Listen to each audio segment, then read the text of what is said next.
La campana de la panadería aún vibra cuando tres camionetas negras frenan en doble fila frente a El Trigo de Oro. Afuera, la calle mayor se queda muda. Hombres con traje bajan con prisa. Clara, con las manos manchadas de harina, se asoma desde detrás del mostrador. Sus papás se miran sin entender. Entra un señor de 70 años, cabello recién cortado, barba rasurada, traje impecable. Nadie lo reconoce, hasta que Clara siente un golpe en el pecho. Esos ojos azules. Es él, el mendigo de la iglesia. Pero ahora camina como quien manda el mundo. «Clara», dice el hombre con una voz que llena el local. «Necesito hablar contigo». Detrás de él, su director y un abogado abren un portafolio y apilan carpetas con sellos, estados de cuenta, títulos de propiedad. Esteban, el de la corbata gris, traga saliva. «Señor Mendoza, ¿está seguro?» El hombre asiente. Voltea hacia los papás de Clara. «Con permiso». Clara no se mueve. Tiene todavía un delantal con migas pegadas. La cabeza le zumba. Él saca una cajita de terciopelo y la coloca en el mostrador. Adentro reluce la cadena de oro de su abuela. «La compré esta mañana», dice. «No puedo quedarme con algo que nació del sacrificio de tu corazón». El abogado desliza otra carpeta. En la portada, fideicomiso, 10.000 euros, Clara Ruiz. El papá de Clara se agarra del borde de la vitrina. La mamá cubre la boca con las manos. «Mi nombre es José Mendoza», continúa el hombre. «Y sí, soy propietario de Mendoza Holdings. Soy el mismo al que le llevaste pan, café y dignidad sin pedir nada a cambio cuando pensabas que no tenía nada». Se arrodilla. Un millonario de rodillas en una panadería de barrio. Un murmullo estalla afuera. Los curiosos ya graban con el celular desde la ventana. «No vine a comprar tu gratitud. Vine a honrarla. Quiero que seas mi familia. Quiero adoptarte. Y todo esto», señala los documentos, los hoteles, los terrenos convertidos en papeles. «No vale nada si no te lo digo mirándote a los ojos». Clara da un paso atrás. Siente que el suelo se mueve. En su cabeza aún resuenan las noches en el hospital, el frío de noviembre, la fiebre, el termo de café tibio. Ella vendió su cadena para que él pudiera viajar. ¿Era esto una broma cruel? ¿Un milagro? ¿Una prueba? «Clara», remata José, con la voz quebrándose apenas, «¿me dejas llamarte hija?» Silencio. Solo el tic-tac del reloj sobre la caja registradora. Afuera, una sirena lejana. Adentro, el mundo conteniendo el aire mientras una panadera decide si le cambia el destino a un hombre que ya lo tenía todo, excepto una familia. La historia comienza meses atrás, mucho antes de que aquellas camionetas negras se estacionaran frente a la panadería. Clara Ruiz jamás hubiera imaginado que un gesto tan sencillo como entregar una bolsa de pan podría cambiar el rumbo de su vida. Cada tarde, a las 6:30 en punto, cuando bajaba la cortina metálica del negocio familiar, veía al mismo hombre sentado en los escalones de la iglesia de enfrente. Era un anciano de unos 70 años, con ropa limpia pero gastada, una barba blanca y despeinada y una mirada tan dulce como triste. Nadie sabía su nombre. Para la mayoría era solo otro indigente más de los que se confunden con el mobiliario urbano de la ciudad. Pero Clara lo miraba distinto. Había algo en su porte que no encajaba con la idea de un mendigo común. Sus ojos azules, intensos y limpios, parecían esconder una historia mucho más compleja. Y además, siempre tenía un libro entre las manos, lo que despertaba en Clara una mezcla de curiosidad y ternura. Clara tenía 25 años y había crecido en la panadería El Trigo de Oro, fundada por sus padres 3 décadas atrás. Desde niña conocía el negocio, el olor del pan recién horneado, los clientes de siempre que pasaban por un bolillo o una concha, las largas madrugadas preparando la masa. Era trabajadora, generosa y, sobre todo, incapaz de ignorar el sufrimiento ajeno. Por eso, en lugar de tirar el pan sobrante del día, solía guardarlo para quien lo necesitara. Una tarde de septiembre, al ver al anciano sentado frente a la iglesia, con la mirada perdida en el atardecer, Clara cruzó la calle con una bolsa de pan fresco. El hombre levantó la vista cuando ella se acercó. Tardó unos segundos en reaccionar, como si estuviera evaluando algo profundo en ese simple gesto. Finalmente, aceptó la bolsa con una gratitud que parecía venir del fondo del alma. A partir de esa tarde, se estableció una rutina. Clara salía de la panadería, preparaba una bolsa con pan, focaccia y algún dulce sobrante, y se la llevaba al hombre. Al principio, apenas intercambiaban un par de palabras de cortesía. Pero poco a poco comenzaron a conversar más. El hombre se llamaba José, y para sorpresa de Clara, era culto. Hablaba de literatura, de historia, de arte, de la ciudad misma. Conocía cada rincón de Madrid como si lo hubiera recorrido durante siglos. Contaba anécdotas sobre edificios, plazas y monumentos que Clara, madrileña de nacimiento, jamás había escuchado. Sin embargo, cada vez que ella le preguntaba por su pasado, José desviaba la conversación o respondía con evasivas. Clara respetaba ese silencio. Sentía que había heridas profundas detrás de aquella barba blanca y prefería no abrirlas. Con el paso de los días, Clara comenzó a llevarle también un termo de café caliente, una manta cuando el frío se intensificaba, medicinas cuando lo veía toser. No lo hacía por deber ni por lástima, sino porque José se había ganado un espacio en su corazón. Había en él una gentileza antigua, una sabiduría nacida del sufrimiento y de la experiencia. Sus padres, Manuel y Carmen, no estaban tan convencidos al principio. Manuel, en particular, desconfiaba. ¿Qué hacía su hija dedicando tanto tiempo y cuidado a un desconocido de la calle? Pero Carmen, tras observar a José desde la ventana, comenzó a notar algo diferente en él. La forma en que agradecía, su educación, su respeto al hablar. No era un hombre común. José, por su parte, esperaba cada tarde con impaciencia la llegada de Clara. No solo por la comida, sino porque aquellos minutos de conversación eran el único momento de calor humano en su día. Ella no lo juzgaba, no lo interrogaba con preguntas incómodas, lo trataba con dignidad. Y eso para él significaba mucho más de lo que Clara podía imaginar. Lo que ella ignoraba era que José no era un mendigo cualquiera. En realidad, era José Mendoza, el empresario más rico de Madrid, propietario de un imperio inmobiliario y financiero valuado en 500 millones de euros. Lo había tenido todo, pero tras la muerte de su esposa y el distanciamiento de sus hijos, la riqueza se volvió un peso insoportable. Un día decidió dejarlo todo en manos de su socio de confianza, Esteban, y se lanzó a las calles disfrazado de pobre, para comprobar si aún existía la bondad desinteresada.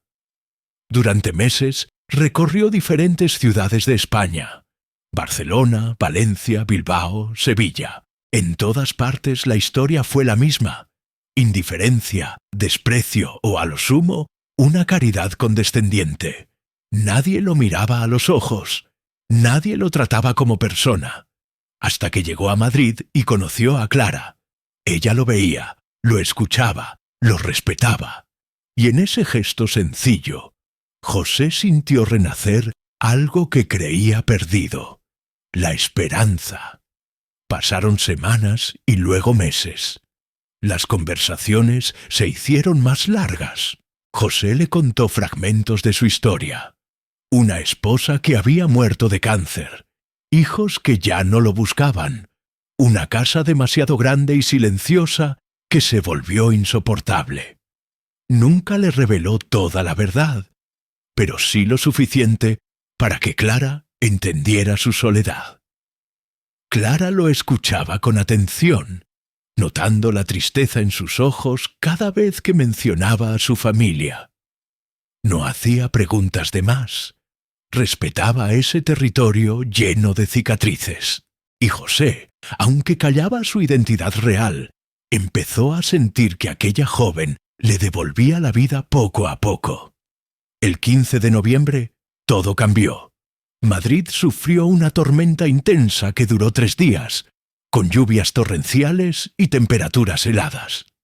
José, que normalmente encontraba refugio bajo los soportales de la Plaza Mayor, esa noche no halló dónde resguardarse.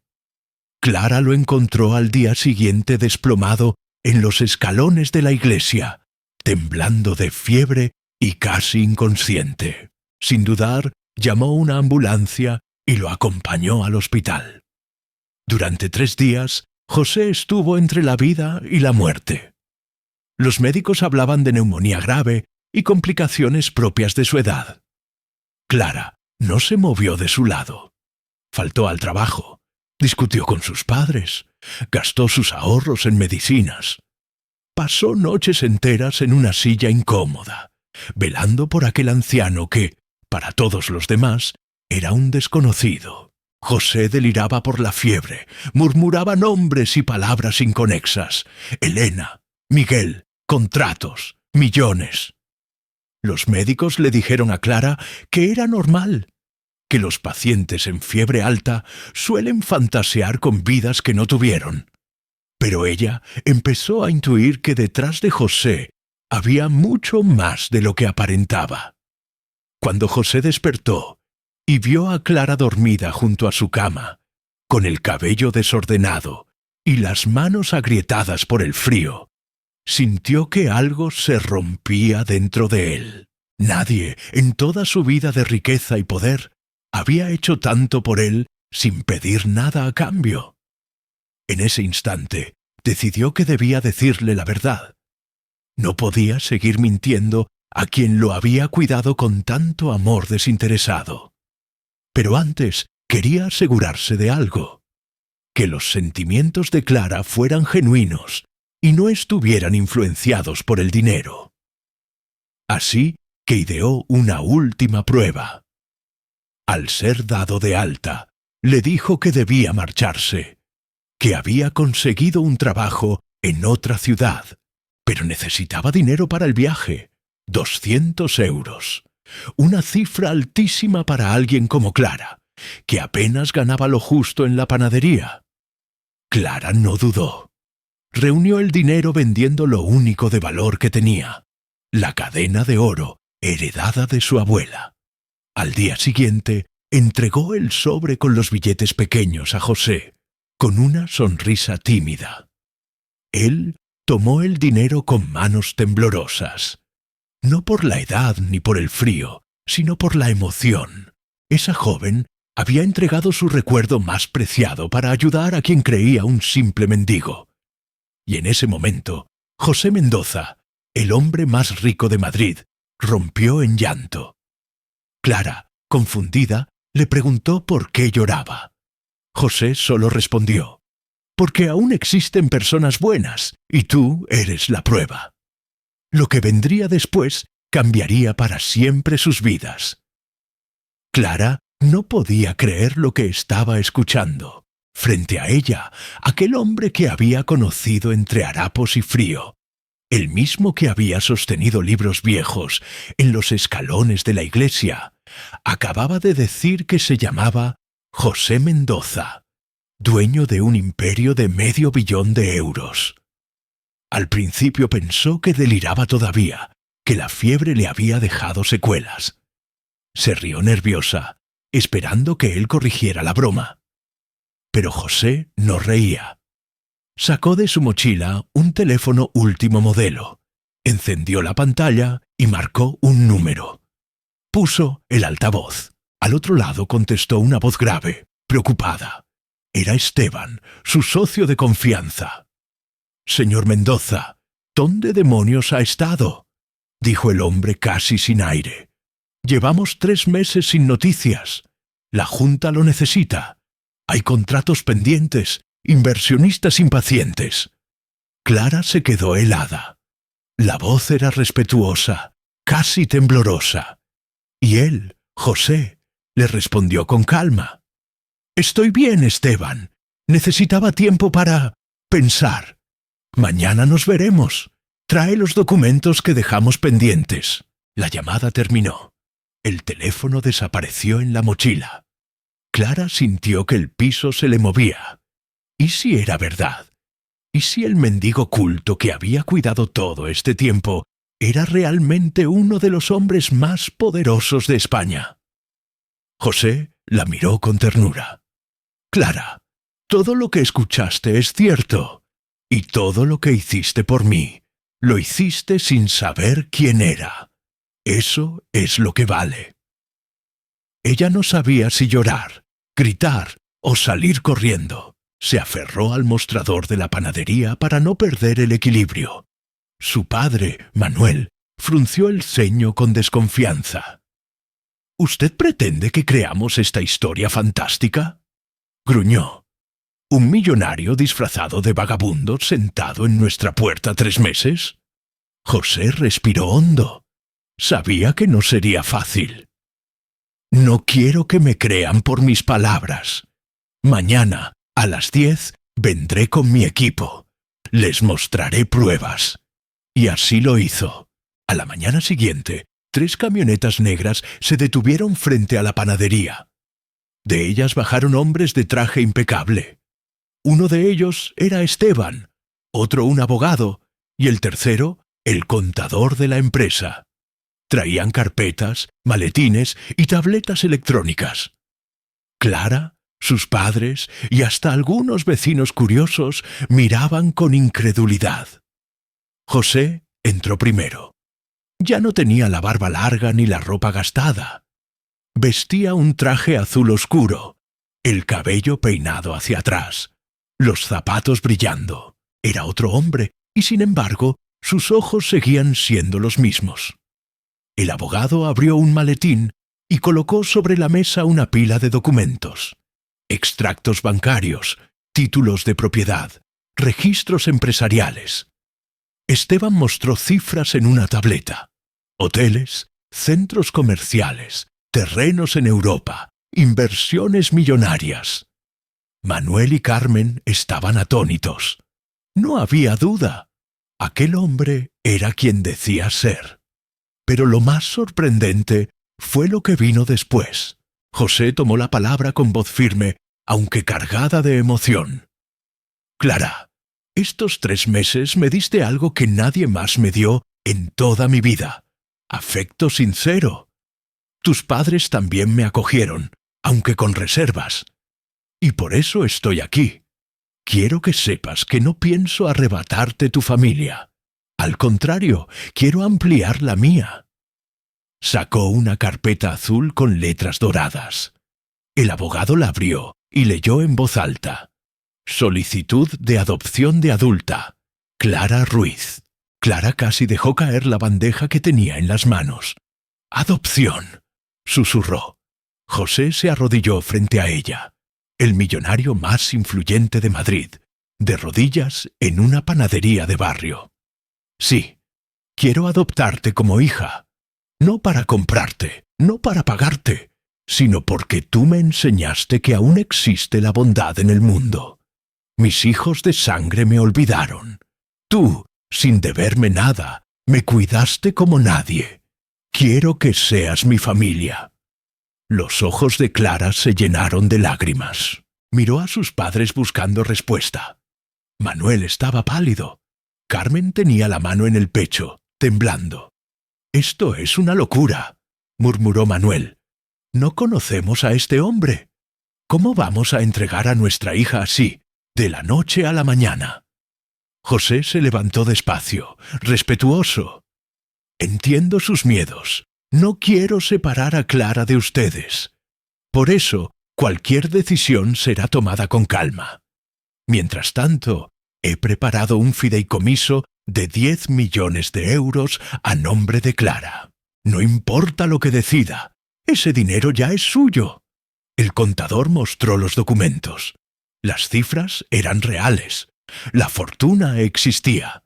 Carmen tuvo que sentarse porque las piernas le fallaban. Clara, en cambio, no tocó los papeles. Solo miraba a José, buscando en sus ojos al hombre que había leído libros bajo la lluvia, al anciano que ella había llevado en ambulancia, al ser humano que lloró al recibir 200 euros reunidos con tanto sacrificio. Lo reconoció. Era él. Con traje o sin traje, con barba o rasurado, seguía siendo el mismo José. Pero la decisión no era sencilla. Durante los días siguientes, Clara se debatió entre la incredulidad y la esperanza.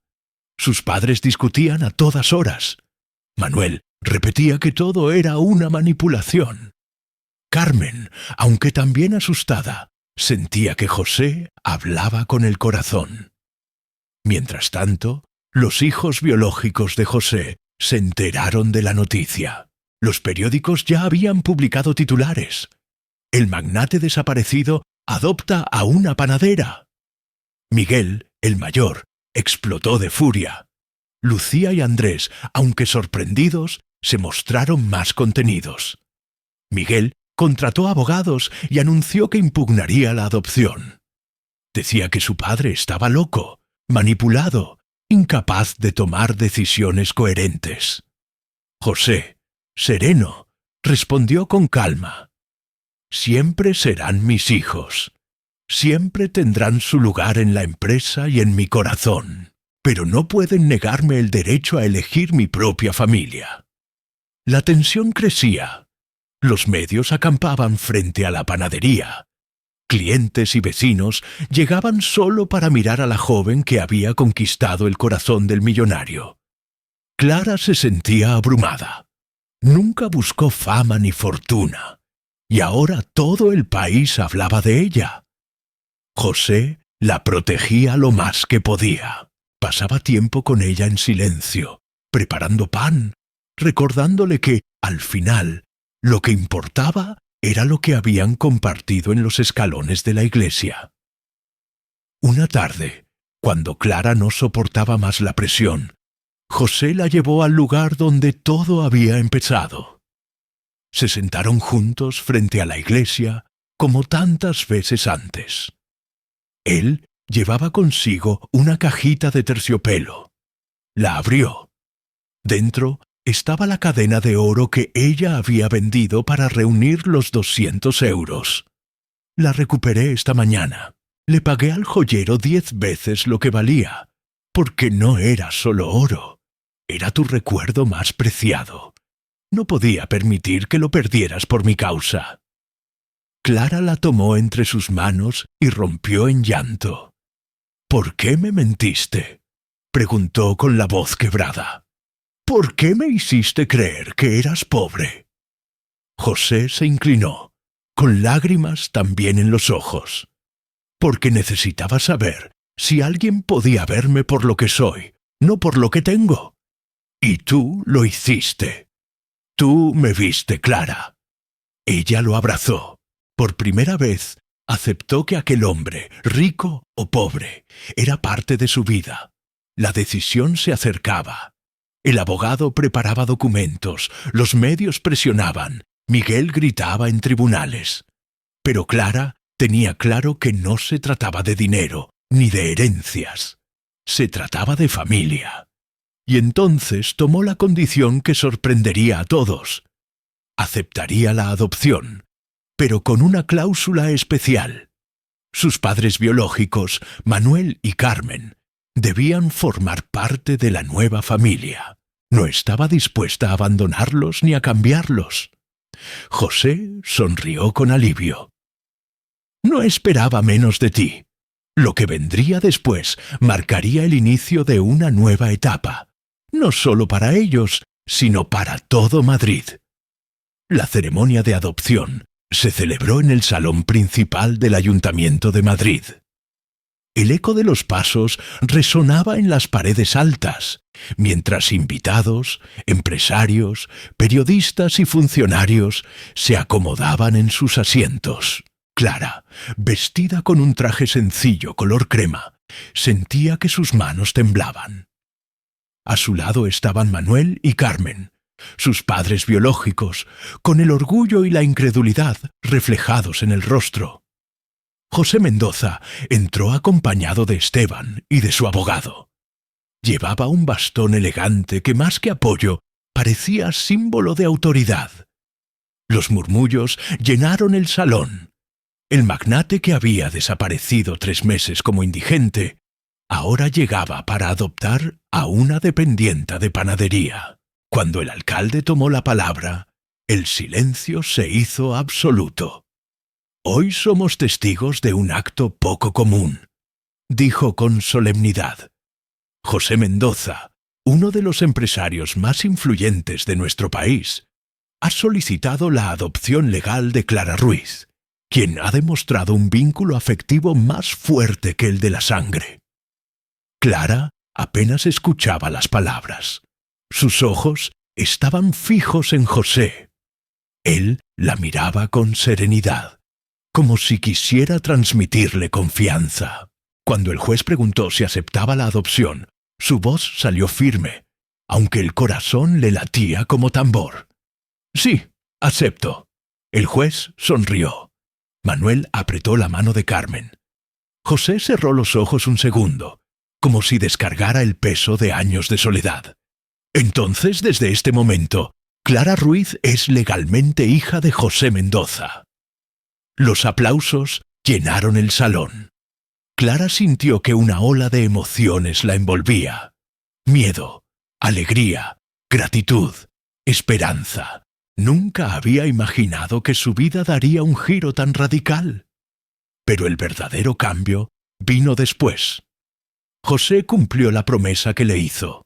No solo la adoptó a ella, sino que integró a Manuel y Carmen en su nueva familia. Compró el edificio completo donde estaba la panadería El Trigo de Oro.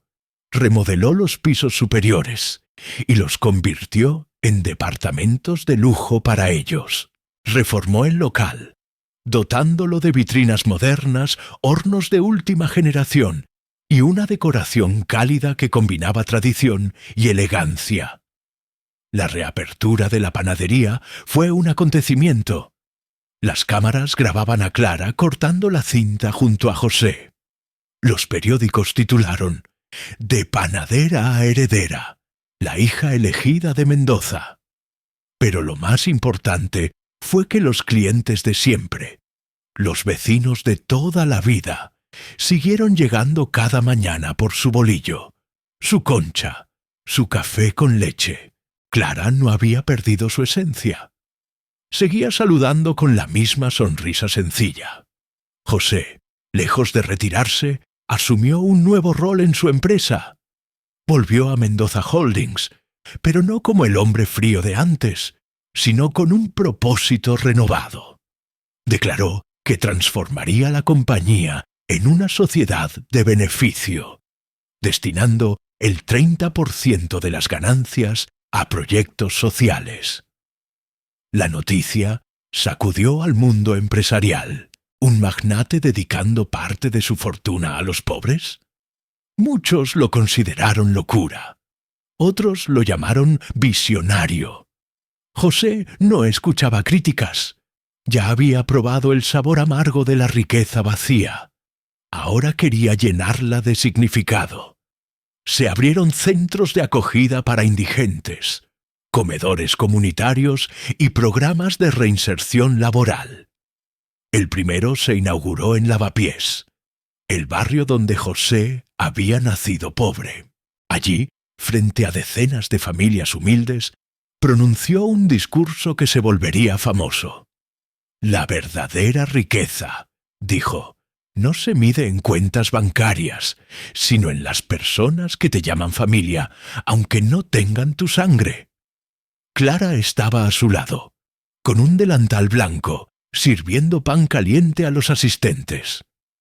El público aplaudió, y las cámaras captaron la imagen que se repetiría en todas las portadas. El millonario repartiendo sopa, y la joven panadera sonriendo con él. Pero no todo era armonía. Miguel, el hijo mayor de José, no aceptaba la situación. Había presentado demandas para anular la adopción, alegando manipulación, incapacidad y fraude. Cada semana aparecía en programas de televisión criticando a Clara, llamándola oportunista. Clara sufría en silencio. No buscaba dinero ni poder, pero los ataques eran feroces. Una noche, mientras revisaba las cuentas de la panadería, José entró al local y la encontró con lágrimas en los ojos. «No te preocupes por lo que digan», le dijo con firmeza. «La gente puede dudar de mis decisiones, pero yo no dudo de ti. Tú eres mi hija, lo eres en el corazón y en la ley, y nada va a cambiar eso». Clara lo abrazó. Por primera vez lo llamó papá.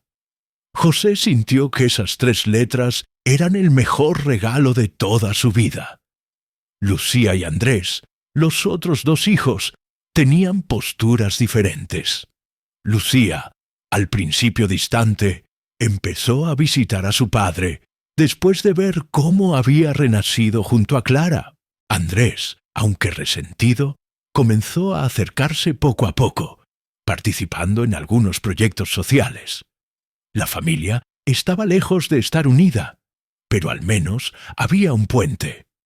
Mientras tanto, la panadería se convirtió en la joya de un nuevo proyecto. Una cadena de panaderías de lujo llamadas El Trigo de Oro, repartidas por toda España. Clara supervisaba la calidad. Manuel y Carmen viajaban seleccionando ingredientes y recetas tradicionales, y José, con su experiencia empresarial, organizaba la expansión. Cada inauguración era una fiesta, pero Clara insistía en que cada sucursal destinara parte de sus ganancias a donar pan y comida a los más necesitados. Lo que empezó como un gesto en los escalones de una iglesia se convirtió en un modelo de negocio solidario. La popularidad de Clara creció. Era invitada a entrevistas, a foros de emprendimiento, a eventos de caridad. Muchos la llamaban la hija del pan y la bondad. Ella siempre respondía con humildad.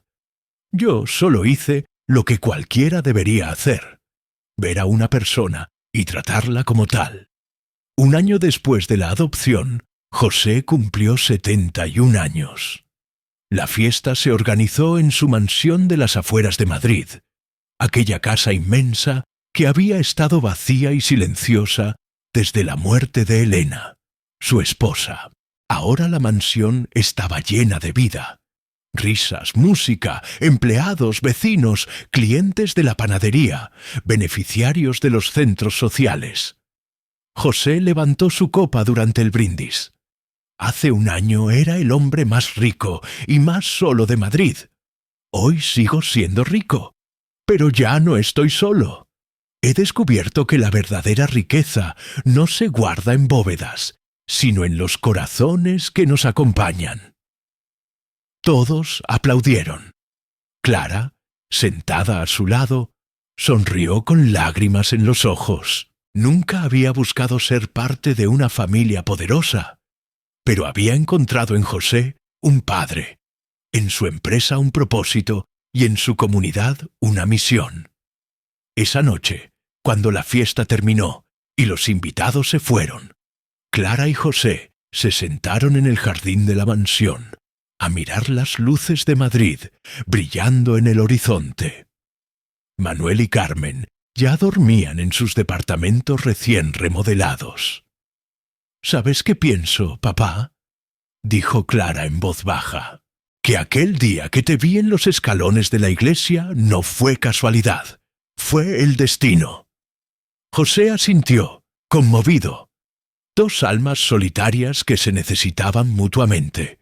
Tú necesitabas un padre, yo necesitaba una hija, y el destino nos puso frente a frente con un pedazo de pan como excusa. Se quedaron en silencio, disfrutando de la paz que tanto habían buscado.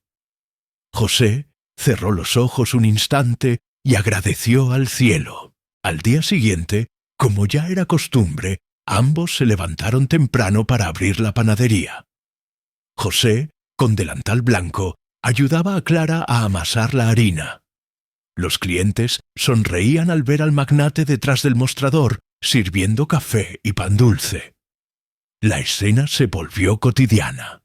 El millonario atendiendo con la misma sencillez de siempre, junto a su hija elegida.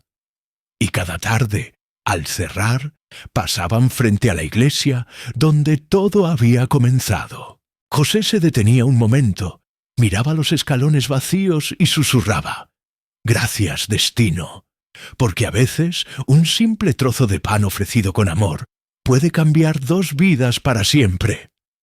Miguel no se dio por vencido fácilmente. El hijo mayor de José apareció en los periódicos, en programas de televisión y en tribunales. Decía que todo era una farsa, que Clara había manipulado a su padre, que el apellido Mendoza estaba siendo ensuciado. Pero sus demandas no prosperaron. Los jueces reconocieron la adopción legal y confirmaron que José estaba en pleno uso de sus facultades. Lucía y Andrés, en cambio, comenzaron a cambiar. Vieron cómo su padre se transformaba en un hombre distinto, menos frío, más humano, entregado a la caridad. No podían negar que Clara había tenido algo que ver. Poco a poco empezaron a acercarse, primero con visitas tímidas, luego con conversaciones más largas. Un día, Andrés se presentó en la panadería. Clara estaba en el mostrador cuando lo vio entrar, nervioso, con un café en la mano. «No vengo a pelear», dijo bajando la voz. «Solo quería probar una concha de las que haces». Clara lo atendió como a cualquier cliente. Andrés sonrió torpemente, como un niño. Fue el inicio de una reconciliación. Lucía llegó semanas después, con un ramo de flores para José. Lloraron juntos, recordando a Elena, la madre. Clara los miraba desde la distancia, entendiendo que el amor no se reparte, se multiplica. Miguel, sin embargo, seguía obstinado. Llegó a presentarse en la mansión gritando que todo era injusto. José lo escuchó con paciencia. «Hijo», le dijo, «siempre tendrás tu lugar en mi corazón, pero no confundas herencia con amor. Clara no me quitó nada. Me devolvió lo que yo había perdido, la esperanza». Miguel no respondió. Dio media vuelta y se fue. Tardaría años en aceptar la nueva realidad. Mientras tanto, la vida en la panadería seguía su curso. José se convirtió en parte del paisaje. El millonario que amasa harina con sus propias manos. El padre que sonríe detrás del mostrador. Los clientes lo saludaban con familiaridad, y los turistas venían de lejos solo para conocer la panadería del millonario humilde. Clara, por su parte, se volvió inspiración para muchos. Era invitada a universidades, a congresos de jóvenes emprendedores, a eventos de beneficencia. Siempre repetía lo mismo: la bondad nunca se desperdicia. Un simple gesto puede cambiar una vida. La cadena El Trigo de Oro se expandió por toda España, pero Clara insistió en mantener el espíritu original. Cada sucursal debía donar parte de su producción diaria a familias necesitadas. Ningún pan debía ir a la basura. José, orgulloso, veía cómo su hija elegida llevaba adelante el legado con más pasión de la que él había tenido en su juventud, y él, que había empezado como mensajero pobre en lavapiés, ahora terminaba sus días amasando pan y repartiendo sonrisas. En su cumpleaños número 72, organizaron otra fiesta en la mansión. Esta vez, además de empresarios y amigos, asistieron cientos de beneficiarios de los programas sociales. Hubo música, comida y un brindis que todos recordarían.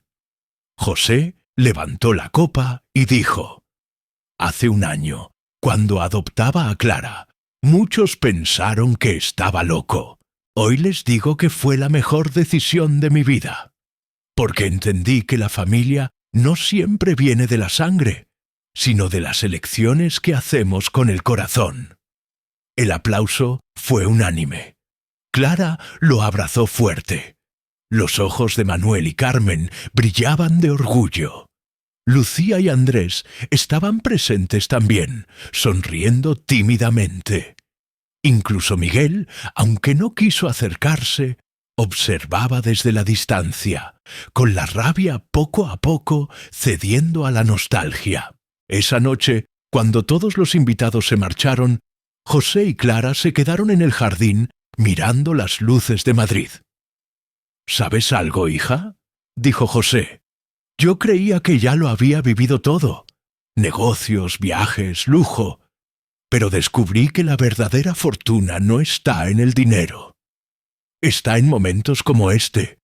Sentarme contigo, con tu sonrisa, y sentir que no estoy solo». Clara le tomó la mano. «Papá, tú me diste más de lo que imaginas. No hablo de dinero. Hablo de confianza.